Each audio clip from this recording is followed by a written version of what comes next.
आप संसद में कर रहे हैं या कोर्ट में डिबेट कर रहे हैं? अध्यक्ष जी, today we are sitting as a court, colleagues, संसद वी आर नॉट सिटिंग। ये दुर्भाग्यपूर्ण बात है, पर मुझको आपसे डिसएग्री करना पड़ेगा। इस जुडिशियली में और सभा में अंतर है। आप वरिष्ठ अभिवक्ता हैं, मैं यहां निर्णय नहीं कर रहा, यह निर्णय सभा कर रही है। क्या एक न्यायमूर्ति को या न्यायाधीश को ये कहा जा सकता है can he be directed to decide in a particular manner? It is the complete antithesis of natural justice. The fundamental principles of natural justice are being thrown to the winds in this house. I would urge you, Mr. Speaker, sir, that the whip needs to be withdrawn. कई बार ऐसा मौका आया है कि जल्दी में बहस करनी पड़ती है, पर शायद आज पहली बार किसी कागज को बगैर संज्ञान में लिए मैं बहस करने के लिए खड़ा हुआ। ये बड़ी विडंबना है कि 12 बजे पटल के ऊपर रिपोर्ट रखी जाती है और 2 बजे उसकी बहस लगा दी जाती है। जैसे अधीर रंजन जी ने कहा, heavens would not have fallen, आसमान नहीं गिर जाता अगर 3-4 दिन हमको दे दिए जाते कि इस कागज को, ये जो रिपोर्ट है, इसको संज्ञान में लेकर, इसको पढ़कर अपनी बात एक अच्छे ढंग से हम इस सदन के समक्ष रख सकते, क्योंकि एक बहुत ही संवेदनशील मामले के ऊपर ये सदन फैसला करने जा रहा है। पर अध्यक्ष जी, मैं 4-5 चीजें जो बहुत ही बुनियादी हैं और जो नेचुरल जस्टिस से और जो मौलिक अख्तियार हैं उनसे जुड़ी हुई हैं, उसके ऊपर मैं जरूर अपनी बात कहना चाहता हूं। पहला सवाल यह है अध्यक्ष जी, that can the procedure of the ethics committee override the fundamental principle of natural justice, which is the organizing principle of every justice system in the world?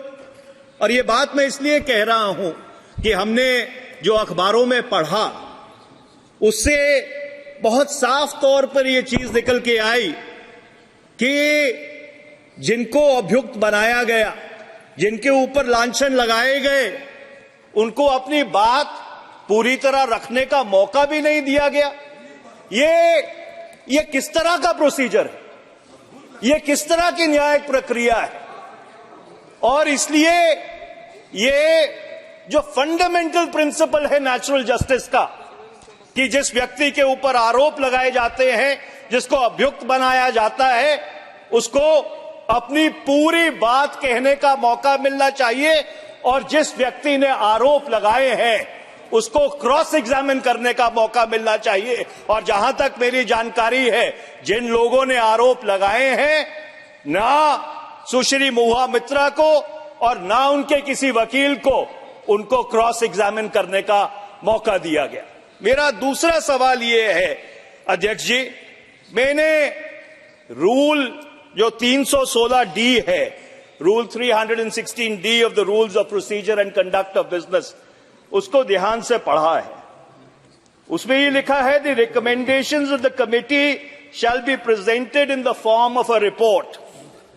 अब मैं एक बुनियादी सवाल पूछना चाहता हूं कि फौजदारी के कानून में 2 चीजों में फर्क है, कन्विक्शन और सेंटेंसिंग में फर्क है। जो एथिक्स कमेटी है वो ये तो सिफारिश कर सकती है कि कोई व्यक्ति गुनाहगार है या बेगुनाह है, पर एथिक्स कमेटी यह सिफारिश नहीं कर सकती कि उसको दंड क्या दिया जाना चाहिए। This is a fundamental distinction. That power lies with this house. The ethics committee at best can make a recommendation that whether a person is guilty or a person is innocent.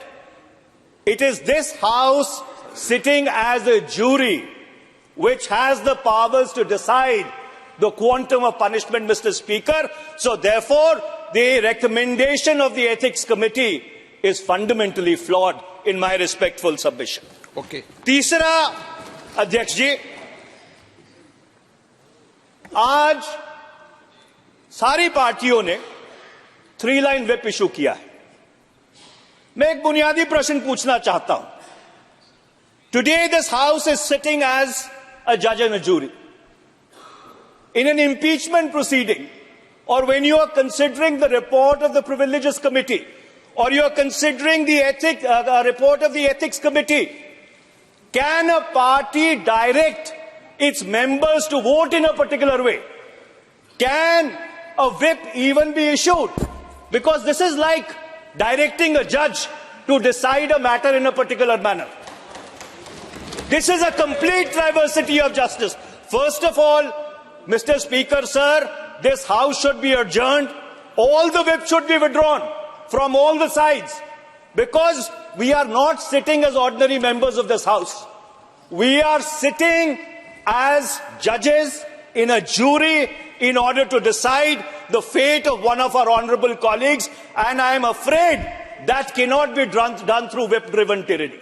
Okay. So therefore, अध्यक्ष जी, अभी मैं खत्म नहीं हुआ, अभी तो बुनियादी सवालों के ऊपर हूँ, रिपोर्ट्स पे तो मैं आया भी नहीं हूँ, जरा सुन लीजिए, क्योंकि ये बहुत ही बुनियादी सवाल है। मैं अगला सवाल आपसे ये पूछना चाहता हूँ। आप संसद में कर रहे हैं या कोर्ट में डिबेट कर रहे हैं? बिकॉज ये कोर्ट है, अध्यक्ष जी। अध्यक्ष जी, today we are sitting as a court, we are not sitting as parliament. Today we are sitting as जजेस to decide the fate of one of our colleagues. We are not sitting as parliament today. We are sitting as a judge and a jury. There is a fundamental distinction between the two. Sir, please. एक minute, माननीय सदस्यगण, ये संसद है, ये court नहीं है। ये आप सीनियर हैं, आप क्या बोल रहे हैं ये आप देखें। आपके बहुत विनम्रता के साथ 4:30 मैं न्यायाधीश नहीं हूं पार्टनर। अध्यक्ष जी, न्यायाधीश नहीं हूं, अध्यक्ष जी, सभापति हूं। अध्यक्ष जी, मैंने पिछले 4.5 पौने 5 साल में कभी आपकी बात नहीं काटी है। आपकी हर रूलिंग को सर माथे पर रखा है, पर आज ये दुर्भाग्यपूर्ण बात है, पर मुझको आपसे डिसएग्री करना पड़ेगा, क्योंकि आज हम एक संसद के रूप में नहीं बैठे हैं। Today we are sitting as a jury, we are sitting as judges to decide the fate of one of our colleagues. My next question, Mr. Speaker, sir. माननीय सदस्य, एक please.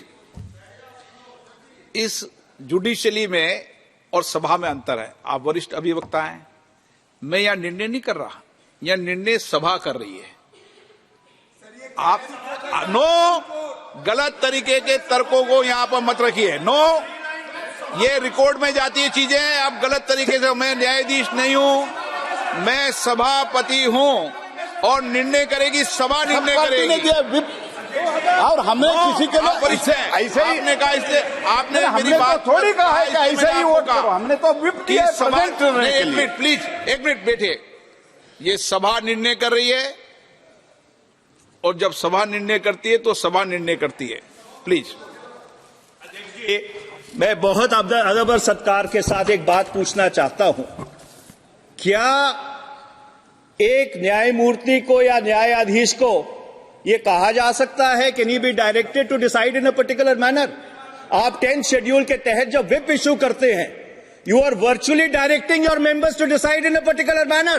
This is the complete antithesis of natural justice. It is the complete antithesis of natural justice.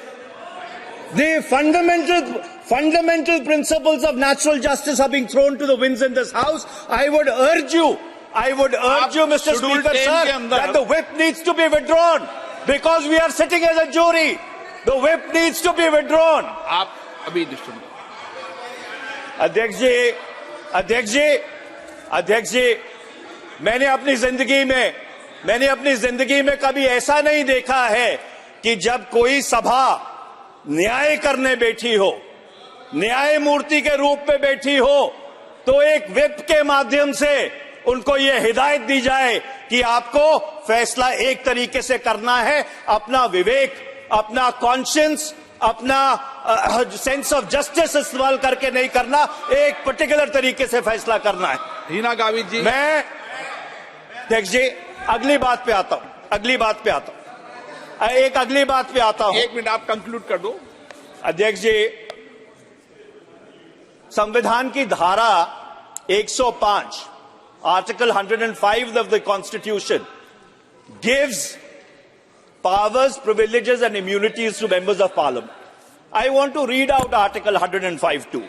Mr. Speaker, sir, Article 105(2) says, no member of parliament shall be liable to any proceedings in any court in respect of anything said or any vote given by him in parliament or any committee thereof, and no person shall be so liable in respect of the publication by or under the authority of either House of Parliament of any report, paper, vote or proceedings. Mr. Speaker, sir, 105(2) was inserted into the Constitution in order to give complete immunity. I stress the word complete immunity to a member for anything said or done in the House. And he cannot even be, his conduct cannot even be called into question in a court of law.